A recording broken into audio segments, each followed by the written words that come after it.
and the non-artist, the intellectual and the unscholarly, focusing on contemporary issues and current concerns.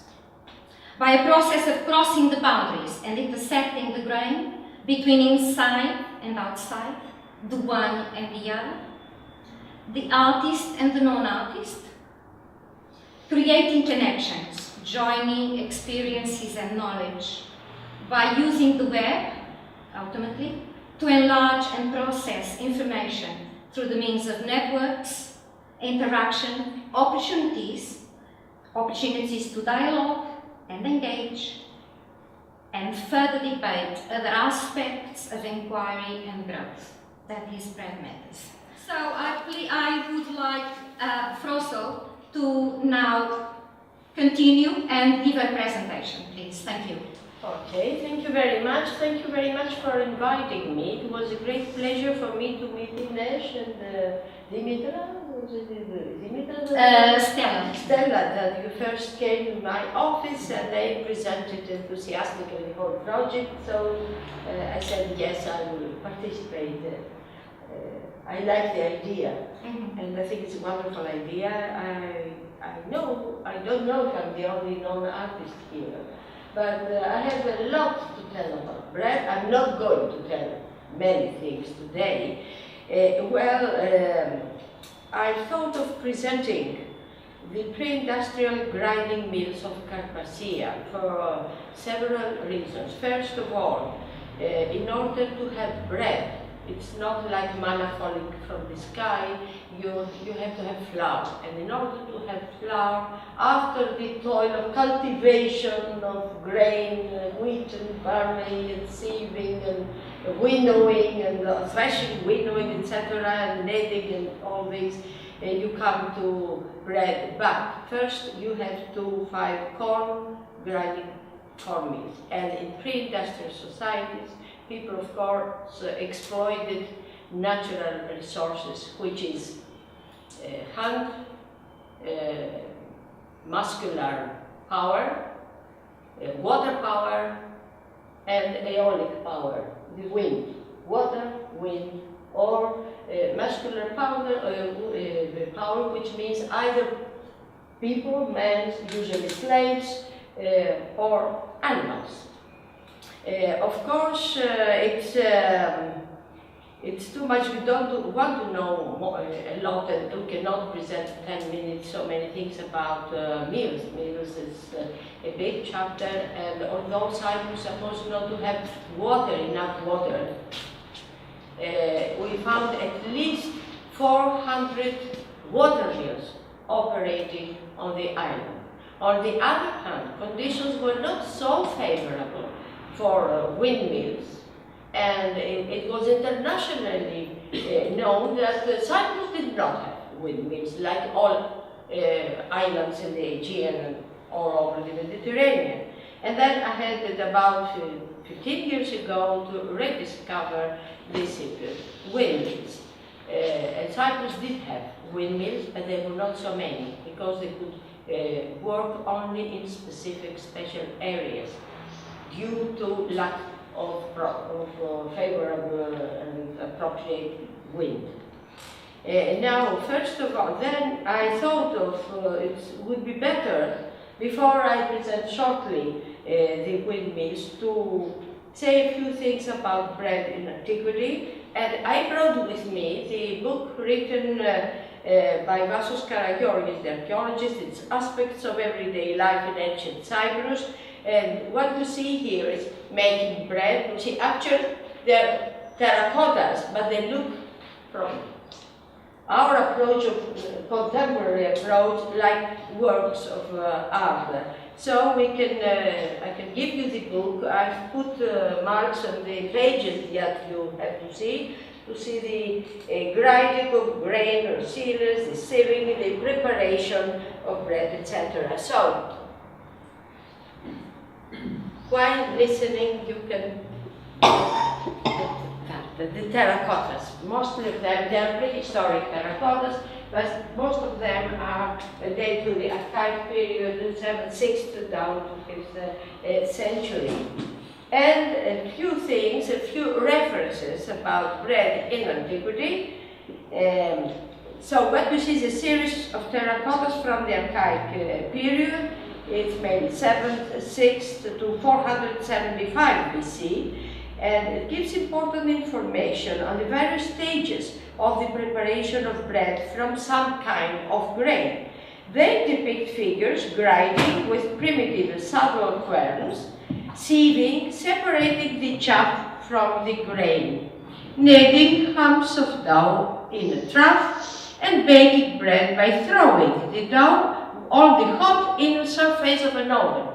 You'll see a pot, and they put kind of pitas, flat objects, on the hot surface, and they're supposed to be baked. Amongst the food represented on small clay offering tables of the same period, a common item seems to be some kind of coiled dough. There are tables, and it's a coiled bread presented on top, something like that, and it's supposed to be the early bread. While loaves of bread as well as other foodstuffs seem to be presented on a plate placed in front of a reclining male on a figurine dating also from the archaic period.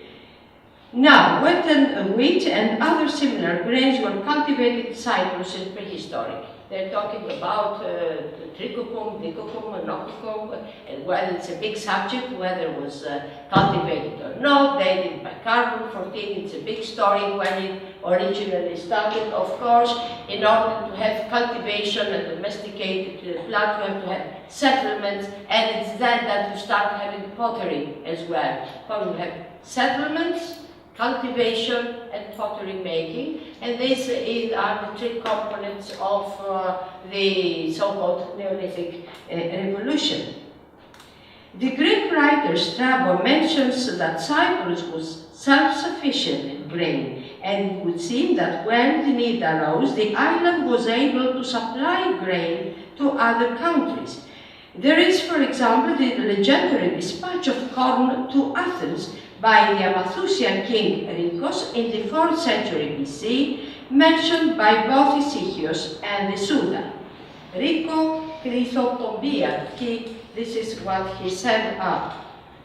More importantly, there is the evidence of the decree passed by a synod of priests meeting at Canopus in 238 BC in honor of Ptolemy III Evergetes and his queen, who managed to avert famine in Egypt by purchasing expensive grain from Cyprus. Further evidence comes from Pliny, who included Cyprus amongst the provinces that sent grain to Rome. Grain was, of course, primarily used for making bread, and it appears that Cypriot bread of unbolted wheat was quite renowned.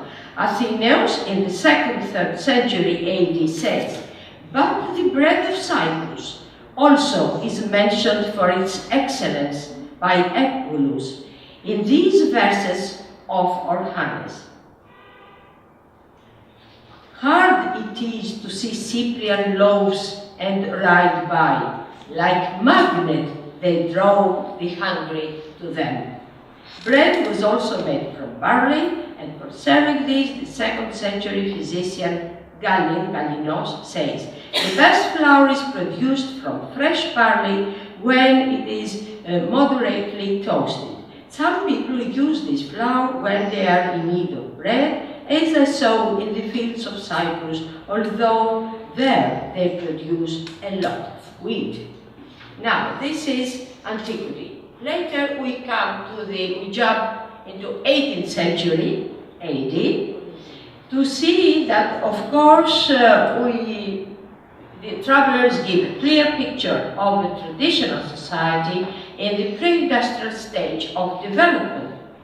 And travelers commented, among other things, on the excellent quality of Cypriot bread. Mariti, for example, who lived in Cyprus for 5 years in the 18th century, remarked as follows: "Persons who have seen the bread made in the island have found it not only of excellent quality, but the best and finest you would get throughout Syria and other parts of the Levant. It owes the preeminence to the diligence and address of the women who pick over the wheat very carefully and take out the grains which would make the bread brownish. Even after cleaning it, thus they wash it and reject the grains which have been eaten out by weevil. They never remit this care even in times of famine. The English scholar William George Brown, an Orientalist of repute in 1802, was even more enthusiastic in his comments about Cyprus bread and explained why it was of such high quality. The bread made in private houses in Cyprus is unequal, except perhaps by that which is prepared for the table of the Sultan in Constantinople. It is composed of what is called fiore di farina. The flour is divided into 3 parts to obtain the kind which is proper for manipulation. The first separated is the coarse and husky pap, the next the white impalpable powder, after which operation remains the fiore di farina, which is neither very finely pulverized, not remarkably white, and is by far the smallest quantity of the whole mass. This is found to contain the purest part of the wheat and to make the finest bread. The American missionary Lawrence Warner Pease in 1835 talked about how another dish made of crushed wheat called pulpuri, which is common in Cyprus, was prepared. The people would take wheat, clean it, boil it, dry it in the sun, and crack it at the mill. And he means the hand mill now, which is something completely different from the other mills, and use it in this way as they do rice for pilaf. It is very good boiled as pudding. And macaroni is made by twisting, handmade macaroni. It was done in villages of Cyprus till recently, and in some households they still make it. If they want to make it, they can do it by twisting dough into small curds. The bran is sifted from the flour by a hand sieve. So I just mentioned a few references, and of course, as you all know, the importance of grain in subsistence, but also in trade and economy. Cyprus has been the granary of Venice, and later on, under Turkish rule, it was one of the main regional suppliers. There are hundreds in Ottoman archives, there are hundreds of orders for dispatch of grain, hardtack biscuit. Biscuit is very, very important, or flour to the Ottoman troops or to the imperial army, as they called it, or to the provinces. Also Constantinople, the capital of the Ottoman Empire, Istanbul at that time, was provisioned in case of need from Cyprus. It was illegal to export grain from Cyprus because it was very important for provisioning the regions of the Ottoman Empire. And I will also mention a very special case. So grain is one of very sensitive goods.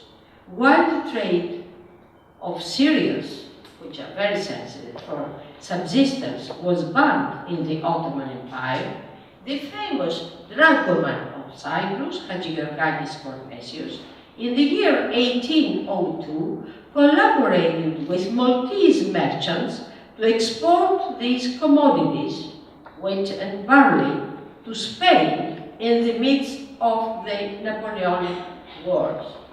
You understand? There's the whole Mediterranean involved in this thing. Yes. The embargo and war conditions there ensured handsome profits to anyone willing to take the risk of illegally exporting the goods and breaking the blockade. In the meantime, the people of Cyprus experienced dearth and famine. the price of which increased fourfold, and the contemporary observer aptly summed up the situation. Great hunger. In those times and later on traditional society, until even the first decades of the 20th century, people actually lived on bread and olives, sometimes only bread, or what they could make out of flour. I mentioned all this to see bread in its historical perspective. And it was important that bread in our days, in our life, is not the same, it's supplementary. Sometimes say we should not eat bread because it's not healthy, we are on a diet, so it's something completely different. People lived on bread, and there were many long periods of famine in Cyprus until quite recent times. Even in the British report of the year 1939, they write that there are many, it's the official report, saying that there are many diseases. Tuberculosis, Sarnia, has a list of diseases, very common in Cyprus, because of malnutrition, which is due to poverty. So this is it. I think, I don't know, I don't want, I leave it on you. If you want to have the other presentation, no, I would like or to if you want me to present quickly the meals, or leave the meals aside. So I'm very thankful. I think that is Okay, given us a real entry into the history of this island, which is so rich, so beautiful, and so deep. And it went right through to its beginning. So thank you. I would pass the word now to Haytham, please. First, I would like to thank Each and to thank the ARTos Foundation. And to thank the ARTos Foundation, Achilles and Maria, Dimitra and Sonny for the great hospitality we have here. And as you see, I'm one of the artists who are participating as well in the exhibition. But from the beginning, I wanted to actually prepare some images for my talk and to choose what I would like to contribute with. And I have two choices of choosing images related to the historical part and the importance of the bread for the ancient Egyptian civilization. And the other part is actually choose images for the current situation in Egypt and with the revolution and the uprising and how important is the bread for the people there.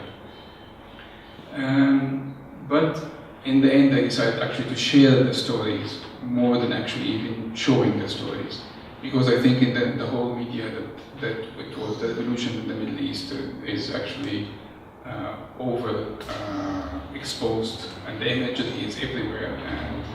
And I would like actually to tell the stories that maybe nobody actually hear about it more than actually showing the images, which is everywhere in the news.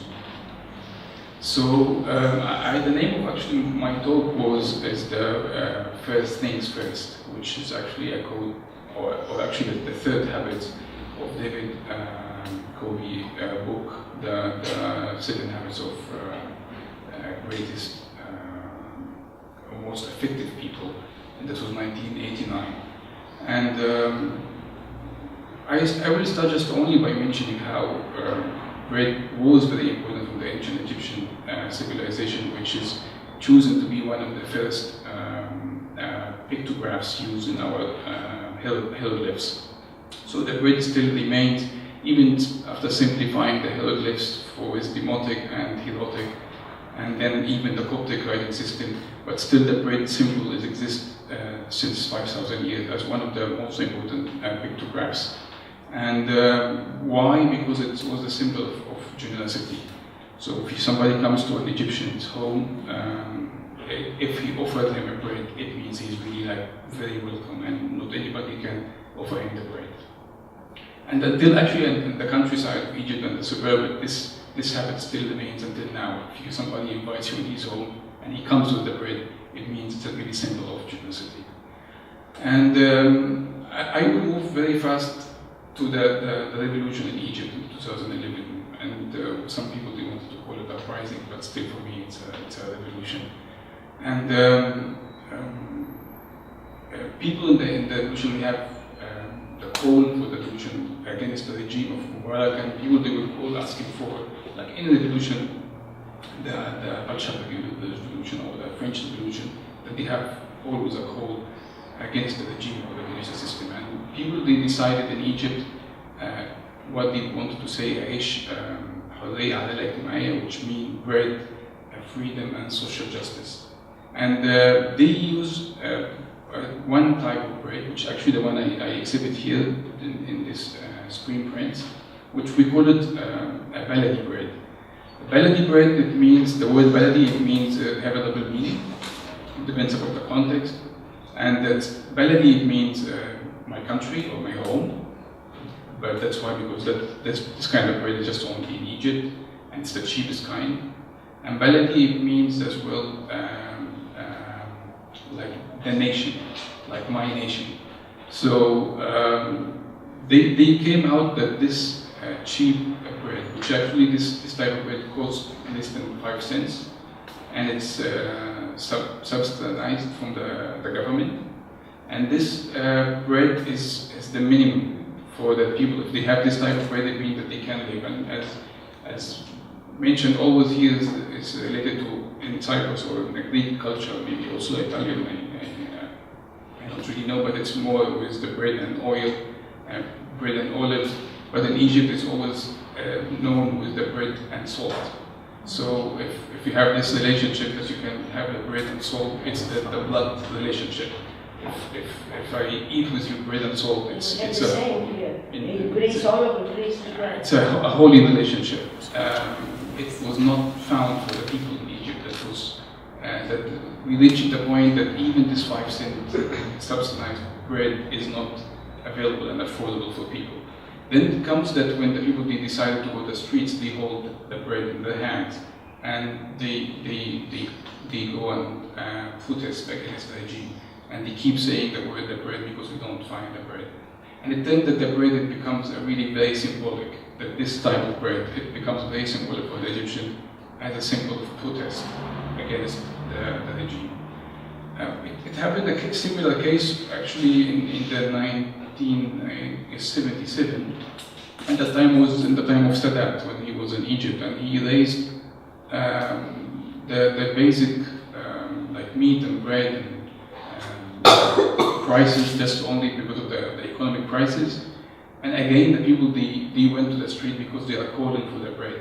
It's very important, but it's also very symbolic for the protest, the feeling for the people to protest against regimes. And now with the current unpredictable situation in Egypt, which nobody knows actually what's happening now. I had many discussions with friends about the situation, and it's like back again to the old regime, but with the new faces and new names, and but they are completely aware of the bread. And if any time happened, because also in the last 5 years before Mubarak regime, it happens that people died, they killed each other in a queue for buying bread, this type of bread. So if any happenings in the country, you must make sure that the bread isn't in the shops. Like the bread is affordable for everyone. So you find it like you go to do an agreement. I'm talking about the Sisi, which is the current president. If you do an agreement outside, and then he knows that the people will not like it, he must make sure that they have bread. And I just wanted to share how it is really very crucial at the moment. Actually, this very simple. I don't really like to say that cheap bread because it's very valuable, but just only cheap by how much it costs, how much they sell it to the people. And then there is the last part, which is with the really great help of Anisha about the naming the artworks, because again it's related very much to the people, the poor people of the streets in Egypt, and how this type of bread is very important to them. And in the last minutes, I did change the name of the artwork because I have a diary about bread, especially this type of bread. So I draw every day this type of bread in different mediums. But when it comes to name an artwork, we choose a very symbolic name, which is the Poor Man moon, because it looks like a moon, and for them it's really like the hope, the moon for them. And so I don't want to speak more, but just wanted to share with you a little story about the bread of Egypt. Thank you. Thank you, Egle. And I would like Stella to now follow Haytham, please. Basically what we will do is I will kind of just say a few words after everyone has given their presentations, and then I will put it to you to have any questions, you know. So basically that's how it should go. So please, Stella. First of all, I would like to thank you for being here and for giving us the opportunity to share our thoughts and passion for bread. I feel glad for being the one who will represent Lusitano, the Museum of Decorative Bread in Limassol, for various reasons. In this short period of time I'm given, I will attempt to show you in how many different ways Lusitano has been functioning as a school for life for me, and not only for me, during the last few years. The founding of the museum in 2010 constituted the natural consequence of my mother's, Voskaridou, research work on bread, and her passionate desire to share her wisdom on the place and meaning of bread in Greek culture. The enthusiastic reception of her homonymous book and the spread of this interesting part of our tradition through her writings played a decisive role in her decision to create a place to present actual pieces of decorated bread and welcome activities that are centered around bread. The first steps of the museum took place in a rather small building constituted by two main rooms, one used as a gallery for the main exhibition of the breads and the other as a shop. The main exhibition of the museum contains tens of plumbed breads which were traditionally made in several villages of Cyprus and were recently reproduced for the needs of the museum. Thanks to excessive use of salt and other preservatives, the breads can be well preserved for years, but they are not consumable.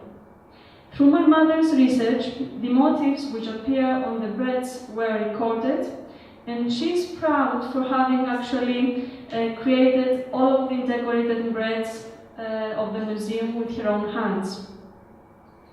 The breads are presented in categories which are shaped according to the occasion with which the making of the bread was connected. Among others, there are breads which were made as liturgical breads, prosphora, Christmas breads, wedding breads, breads for born, Easter breads, and breads for the 15th of August, which is the day of the Dormition of the Theotokos, a very important event in Greek culture. Here are some of the breads that are exhibited in the museum.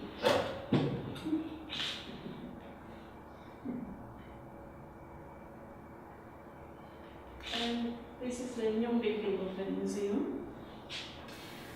2 years later, in 2012, the numerous visits from schools and other groups that wanted to explore the various versions of bread decoration made the need for more space crucial. The museum moved then into a new building, a 50s house in Limassol city centre. The appropriateness of the new place gave the opportunity for a revision of the museum's programs and a decisive enrichment of the activities that take place in it. For example, the programs that are conducted for students contain a slideshow along with live explanation about the preparation of bread and the meaning of decoration on it, a conducted tour in the room of the main exhibition, workshops through which the visitors can attempt to recreate some of the breads under helpful guidance, and for the youngest ages, a presentation of fairy tales that are inspired from bread and bread-making traditions, along with relevant interactive music and drama activities. The founding of Technodromium by my family, which is among else the museum's administrative organization, allowed for significantly increased cultural activity during the last 2 years. Book presentations, storytelling seminars, a myth and fairy tale festival, art exhibitions, workshops for adults and children are only some of the numerous events that took place in our museum during the last months. The increased needs of the museum in terms of organization and administrative work, as well as in terms of creative work and hospitality, naturally led to the involvement of more and more people during the last year, which was in my mind a very positive step of progress. However, the core of the museum is still composed in its greatest part by family members, along with my mother, Voskaridou, my sister, Katerina Voskaridou, my father, Pavlos Voskaridis, and my brother-in-law, Michalis, are the hardest workers of this beautiful project. This quality of the museum as a family project is one of the main reasons for which the activities of the museum, as well as the features that constitute its identity in general, are characterized by consistency and cohesion. So here are some photos from the activities that take place in the museum. Here is my mother. Here is from the Fairy Tale and Myth Festival that took place in the museum a few days ago. Whereas the concept of hospitality is closely connected with bread, and it is highly important in our culture, one of the main purposes of the museum is to offer its visitors a taste of this unique experience. During the visits, the museum offers a light brunch, which of course includes, among other things, some bread, so that the visitors will have the chance to experience bread through all of their 5 senses. Most importantly, the very identity of the museum, and specifically its relation to bread, is what makes the museum so unique. Whereas bread making and bread consumption is such a common practice in our culture, by approaching the field of bread, one has the opportunity to approach life from an amazing variety of viewpoints.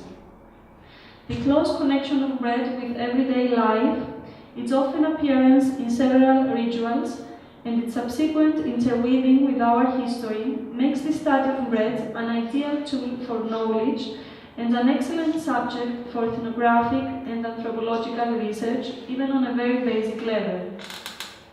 Inasmuch as the bread is decorated, it becomes a natural vehicle of stories. The systematic examination of the symbols that appear on the breads gives much information about the people who used to make these breads and their lives. Even the very fact that until some decades ago, and despite the difficulties of their routines, people were willing to spend many hours in order to decorate a single bread for a special occasion, can be indicative of their mentality, their beliefs, and the culture that let them explore and invent ways to celebrate their lives. Giving a piece of bread that was made for its parents' wedding to a toddler in order to say its first words. Making a bread in the shape of a snake in order to thank the animal for its contribution in protecting the cereal from mice. Making a necklace with pieces of bread in order to prevent children from throwing their food on the floor while their parents were busy in outdoor activities. These are only some of the stories that I've learned from the museum and the precious work of my mother. I was happy enough for having the opportunity to teach these stories to younger students a few times as a tour guide at the museum, and I will be even happier if I knew that my own children and grandchildren will get a taste of these stories sometime in their lives. Thank you very much for your attention. Presenting the Museum Plumistopsomi is always a nice chance for us to share the wisdom of our ancestors and explore new ways for celebrating life in the future. Thank you. And with this ongoing project by Inês, and for the invitation, obviously, for Inês's project here at ARTos. So firstly, as an artist, I'm interested to pursue an art practice which is participatory and collaborative, as is this one. It's one which is productive of spaces which enact participation as foreclosing on traditional notions of the art object. The production of objects for capitalist circulation and exchange, and individual authorship to produce new understandings for the possibilities for art making. Such a programme of events as this here in Cyprus allows a move away from more authoritarian models of art and spectatorship to the production and transfer of knowledge as inclusive and empowering, with intentions to address the past and the present in order to rethink more positive possible futures. This is an opportunity to investigate possibilities for radical social change as well as personal perspectives. As my contribution to this debate, I've intended to explore ideas and issues on how to address identity, particularly in the current climate of race hatred and disputes over borders and cultural and ethnic identities, which is not only sweeping the Middle East, but is operating at local levels. The search for stable identity has resurged as an urgent issue. How to address then our pasts and the present in order that we may think more positive futures. It is my work here, although you can't see it at the moment. Melina, the narrator in the film, which you can hear later, is a modern London girl of Greek Cypriot heritage, and her views, however controversial they may seem to Cypriots who remain living here, embraces her Cypriot heritage. Bread, the bakery, as the issue for this exhibition, serves as the visual image backdrop to this narrative in the artwork I'm presenting here. So Melina is a thoroughly postmodern woman, narrating her relation to the nationality of her parents, her diasporic identity as a Greek Cypriot woman living in North London. As a second-generation Cypriot, she's aware of what has now become a fictionalized, mythological identification with a home which she has never known, one which places her in a nostalgic relation. She is not consumed by this identity, she is easy with it, but it's important to her and she cherishes and values it.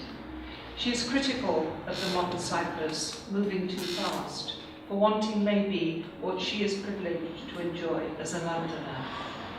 She is nostalgic for a country of villages and the good life, a romantic mythical past which she has never known, only heard of through stories and experienced through occasional visits.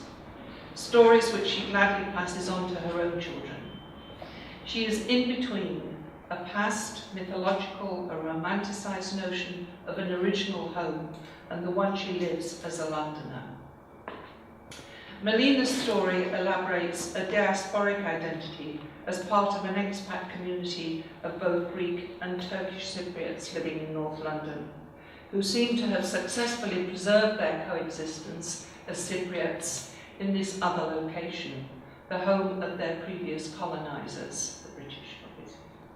Here we have described a kind of social cohesion doubly encountered by Melina.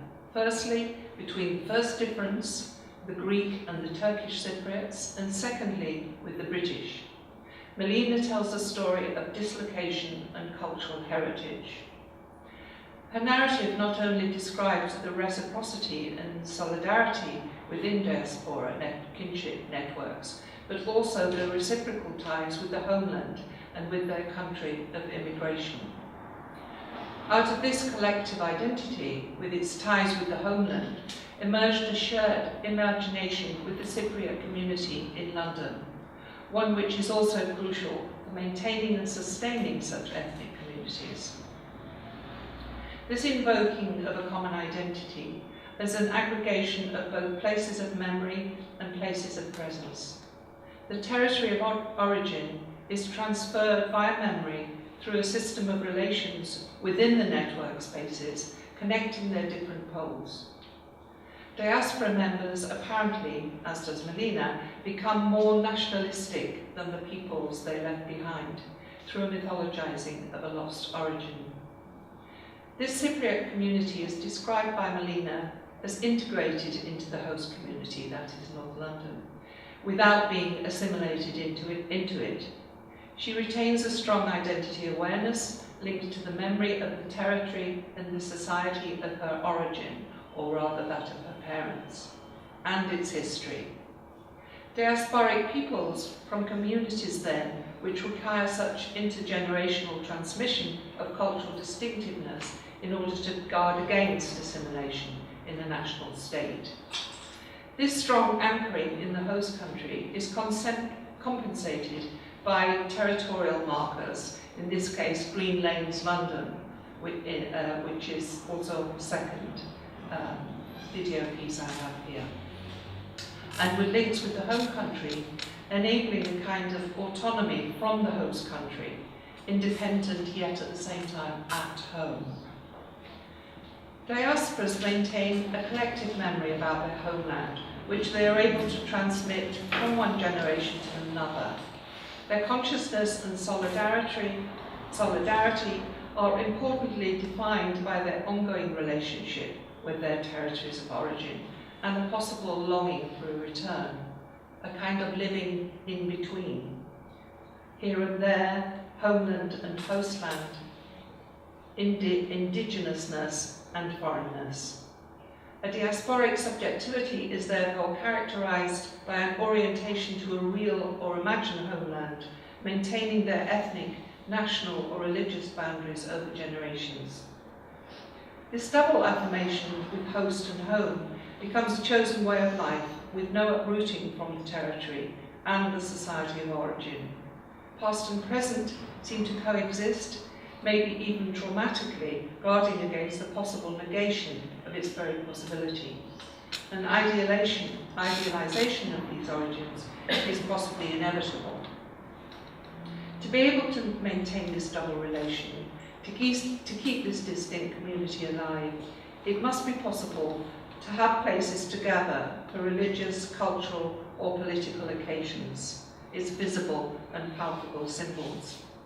Places of worship, community centres, the grocery and the bakery become sites from which to transmit an identity from one generation to another. In diaspora, identity pre-exists place and ties to create it, to remodel it, in order to reproduce itself, to preserve and solidify a safe and knowable location. So how then can we transform the ways in which identity is conceived? Not as attempts to assert the who and the what we are, so that identities do not emerge and function only through the suppression and subordination of other social identities as others. How to move beyond the limitation of attempting to confirm what we know, what we feel, and who we are. Identity politics didn't lead us anywhere in its attempt to assert what we are. So instead of offering the absolute specificity of our identity, its unique particularity, I'm more interested to concern with destabilizing identity and addressing social and political positions, problems, to work against the grain, as is suggested by this programme, Bread Matters. This also becomes the site of practice, the work of the artwork, devising strategies for interventions to activate change, rather than pursuing the debilitating utopian goals of sameness, that we all seek the same goals, as maintained by the privileged few through patriarchy, racism, colonialism, religious zealotry, and class privilege. What might then be valid strategies for continuing to address how to produce new knowledges and practices that might open up to new kinds of relations, to think differently in order to render change possible? This is the job of the artwork, committed to critique, to alternatives to current ways of being, to transform and invent other ways of addressing new types of subjectivity and new relations between subjects and objects. The job of the artwork is to address the forces of the present in order to allow a transformative future. So creativity offers then, in such practice as this project by Inês, the possibility to bring something else into being, to propose a critical reflection on the state of the world with the capacity and potential for change, to explore our differences as vehicles for the invention of the new, to offer transformative possibilities for the future. Thank you, Inês. Good afternoon. I'm really happy to be with you here today on a very interesting meeting to talk about bread. Bread matters. And you may read it in another way, bread really matters, and this is what I will try to establish here in my talk. As a political scientist, I found it quite weird to be in such a meeting with distinguished guests who specialize in bread, and they see it from various standpoints. So I will try to make a contribution from a political scientist standpoint. The topic of my presentation is the geopolitics of bread making. It may sound quite airy, but I will try to establish some points that will make this evident, that there is politics and there is also geopolitics in bread making.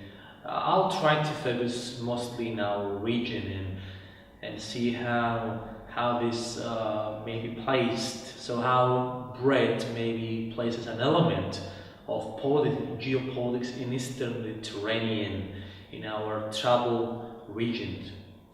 The point I would like to develop is the following. Bread is a basic good of individuals' well-being. It's a basic need we have for surviving. So this basic need for surviving, if it is reconceptualized, it may be considered as a basic element for coexistence in the region. And maybe bread may symbolize the effort to produce and sustain peace in our region. So think about that for a moment. Bread, a basic need we have for our everyday needs, and then compare that with peace. Without peace, without having basic order, basic governing arrangements in our region, in our country, it's impossible for human beings to survive.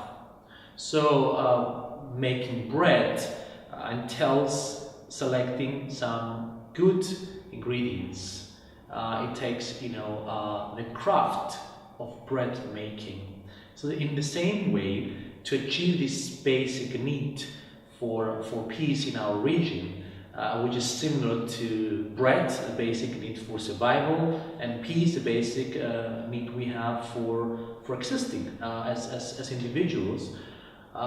Yes, we need some ingredients to make peace. So I think that these ingredients we may look in various areas, but I think that from a political scientist standpoint, this may be looking to common or shared interests we may have. As you know, a basic development in our region is the discovery of hydrocarbon resources in the Eastern Mediterranean. So these may be a source of conflict or a source for cooperation in our region. So I think that most of the countries in the region seem to develop a common understanding that we have a shared fortune, a shared future in Eastern Mediterranean, in our geopolitical region, neighborhood. So I think that Cyprus, Egypt, Israel, the Palestinians, Lebanon, and other countries maybe when in better shape, such as Syria, could play that role in making energy, an ingredient to peace, an elementary basic ingredient to peace. Of course, this effort will not be free of trouble, but nevertheless, I think by keeping that in simple terms, and this we may discuss later on. If this is kept in basic elements, in basic forms, we'll be able to understand that it's so simple to be thought, and if it's simple to be thought and conceived, then it's simple to be practiced. So thinking these parallel lines, bread, a basic element of human life, and peace, a basic element of human order, I think we may think in parallel ways and exchange views in that regard. I would like once more to thank ARTos and especially Ines for this opportunity to talk about this matter. So bread matters, and let's think about it in various ways. Thank you. Thank you very much to all of the presenters. Thank you. I would like people to just thank all the presenters. I think that even though we've had these different expressions and different outputs and different angles of looking at what bread is, I think each one, I believe that each one kind of complemented each other from the history of mankind. Throughout history, bread has always been present. Bread is this simple, basic thing that is actually the richest ingredient, the richest foodstuff that humanity has got. With it, we survive. Without it, we may die. And this has been present throughout history. Now, as Mo says, we as artists, we reflect upon these issues. We bring together these issues, and Bread Matters is precisely that platform that brings these various angles, various possibilities into a format that is open, never closed, a format that is always inquiring, never answering. Because actually, if we do answer, we close the possibilities. So on that note, I would like to put to you any questions that you may have. We do not, I'm afraid, have a great deal of time, but that's due to the baking of bread. But we've got a bit of time for any questions. You've got 4 presenters and myself, so you can put any question that you like, or any comment that you may have.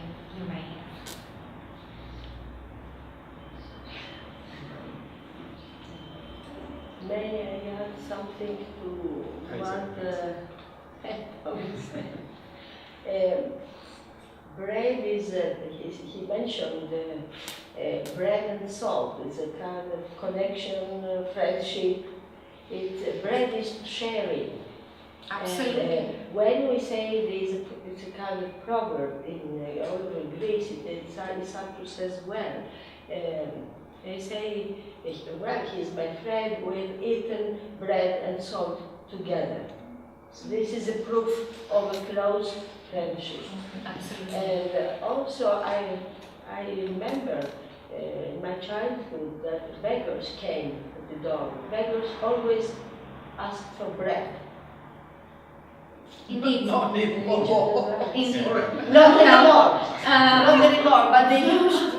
I mean, it was typical. Bread is went around from door to door to knock the door and ask for because bread. it's the simplest. Yet it is, as I just said a moment ago, it's extremely rich, it's extremely complex, because our histories are permeated throughout with the presence of bread. And then you have the farmer. The farmer, farms his or her grain. The earth gives that grain. It flourishes and it grows into grain. Yeah, the grass goes into grain, and then that grain goes into flour. The flour feeds us, but we are not just living by bread alone. We are intellectual beings. We are emotional beings. We are intelligent beings. And bread is thus that basic thing that actually encompasses from the farmer, and that's why I said at the beginning, it's a total inclusive thing. Bread matters is totally inclusive because bread does matter and all the issues around bread. For me, the double meaning of bread matters. It also opens up this debate. It opens up these expressions, these artistic expressions, and that's why, you know, I chose the title, Bread Matters, the importance of bread, but the issues around bread. Because everything, actually, within our lives, I'd say, that can have connections to this simple, but so rich and so enclosing, but so inclusive, staple food.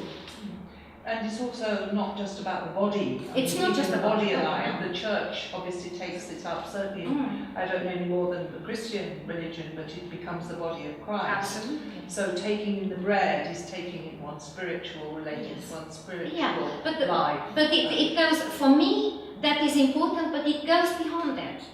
Because actually, bread matters doesn't have a religion. I'm sorry, but it does not have a religion. Bread matters goes beyond and behind that. Bread matters is inclusive. Does it as, yes, I am a Christian, I'm a Catholic in principle, but I'm no longer a practitioner, I'm sorry to say. Oh, well, that's where I position myself. Because I have to go beyond that religion, that is my religion. Bread matters has to go beyond that. It also brings forth other religions, every religion, and every country, and every nation, and every culture. Because bread is present throughout the globe. Bread may be made with the most basic thing. It may be made with chestnuts in Africa. It may be made with cassava. It may even be made with bones and bark, as it was in 1735 in Finland. Bread is all of that. Bread is so expansive, and bread matters has to have that in its essence. It's inclusive, and it is elasticated because it doesn't have race, it doesn't have religion, it doesn't have any of those issues. It has to be open because it actually, within bread matters, I want to have the white, the black, the yellow, the blue, and the red, and the grey. It has to have all of those. May I just a couple of things. In defense of I also agree with you, but I think when you talked about bread, the very first thing I thought, well, you know, there's a huge symbolic relationship between Christianity, in that, you know, Jesus Christ takes it as his own body, so it becomes one of the most iconic religious symbols Within Europe. So within Europe, I mean, even for me, as soon as you talked about bread, you're not talking about the importance of bread. I'm just thinking about bread and its symbolically what it means to a very, you know, it's really kind of quite connected to Jesus Christ and the rituals that he goes through. So in terms of what you're saying, yes, you're absolutely right. But I was just thinking, what can I say about bread? I kind of started thinking, the very first thing that came into my mind was, okay, Jesus, and the Christians can actually talk a lot around bread. What do I want to say about it? Although you know, it's a very basic thing. Another thing I wanted to ask you and question you about was, if this was happening in China, we would have a different thing altogether. Yeah, I am in my roots a Christian. I'm a Catholic, and therefore, for me, of course, that's my beginning. Yeah, that's sure. my beginning. My roots are Christian. My roots are Catholic, and as a Catholic, a practicing Catholic. And bread matters happens through a series of sequences. It's life, because life opens up different. I think this is the point. Yeah, I think. So, you know, nothing comes out of nothing. And Bread Matters comes out of deep research, but behind that deep research is actually my own beginnings. In Portugal, I'm Portuguese, in Portugal, we cannot ever throw bread away, and that's connected with this trade. Absolutely. Everywhere. So, yeah, I'm Portuguese, so I'm speaking as a Portuguese. And so, you know, that is the thing. And my connection to bread goes all that back as, you know, to my childhood. So yes, I cannot disassociate myself from my beginnings and from my background and from my very roots. However, you know, today I position myself elsewhere, and it's interesting that though, I mean, it's, you know, we say all inclusive. It also offers the opportunity for an individual bread. I would imagine that almost any breads, apart from the modern decorative breads, could be traditionally identified with a particular peoples and a particular place, either by the shape or how much yeast, or whether it's had yeast at all. So it offers that, while it's, you know, bread is universal, basic foodstuff, the most basic to keep us alive. So the similarities with rice, I imagine, though. I know you can make rice into flour to make bread as well. But it also does offer that possibility of being specific, you know, making the bread a cultural, symbolic identity. And I know that, sorry, with my piece on Green Lanes, where there's the Turkish and the Greek and the Turkish Cypriots bakeries next to each other almost. They will have a different relation to bread. They have identified a different. That's Turkish and that's Greek. They're both Cypriot, but you know. So this bread does offer this. It offers that individual identification. Can I say something? I think besides the religious thing in every culture about the bread, I think it's very important to contemplate also on its social aspect, because it's very important. It's like a measurement today for the good quality of life, for the economic crisis. You know, it's very important. The type of bread one buys almost identifies. I want organic. I want spelt or I can't actually afford even a loaf of bread. I can't actually even afford a loaf of bread. Or I can just afford a simple, the most basic form of bread. So, you know. Can I ask, you said without bread we can't survive. I think that's hugely problematic in that, you know, as human beings we used to eat nuts and berries and all of that and we survive.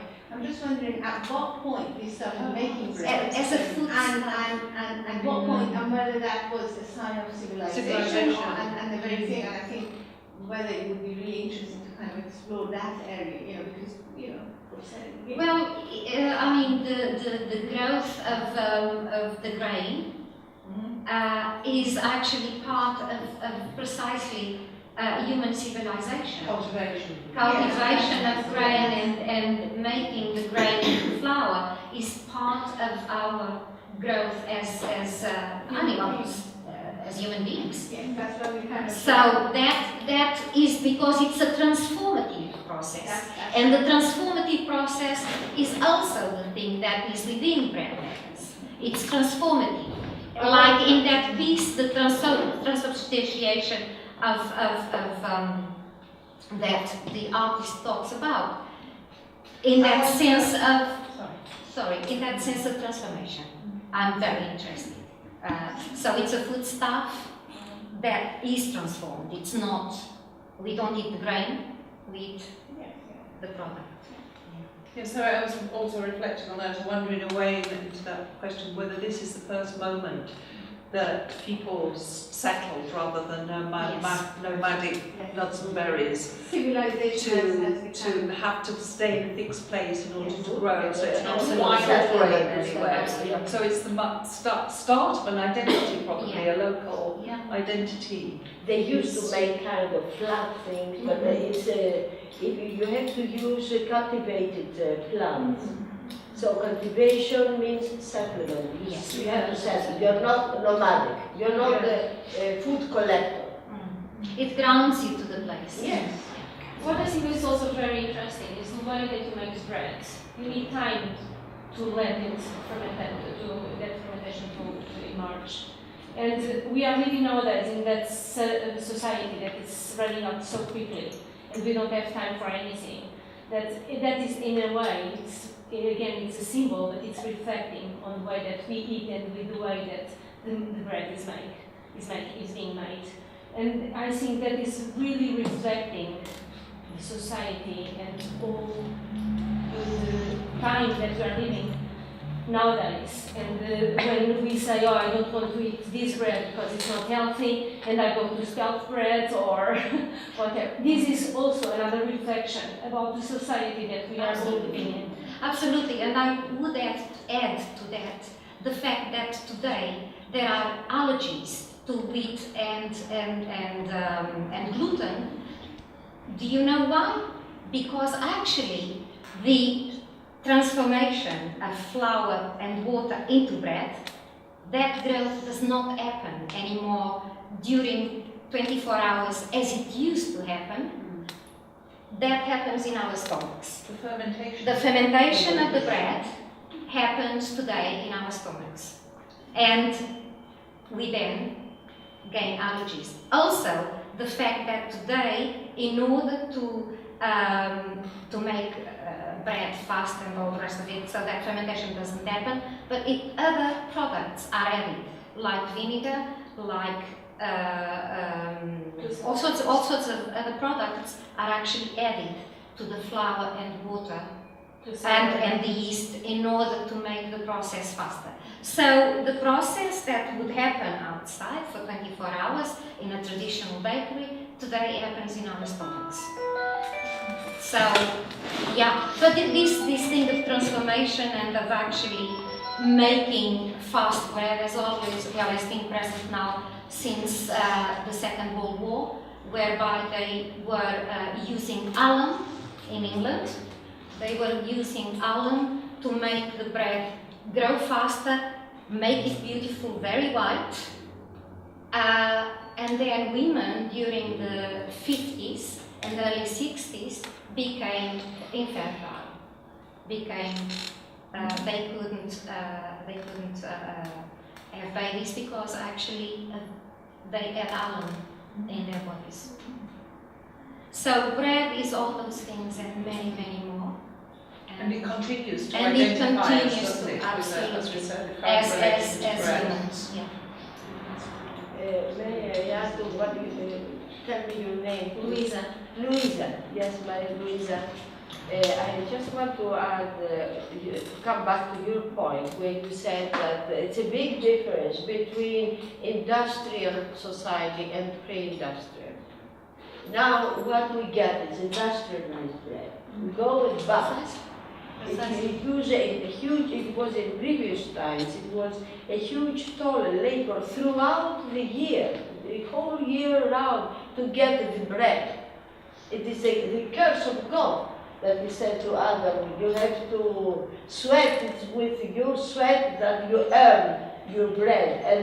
And at that time, actual bread was subsistence. It was subsistence economy in any case, but the main foodstuff was bread. And when they said famine and dearth and drought and all this, it meant lack of bread.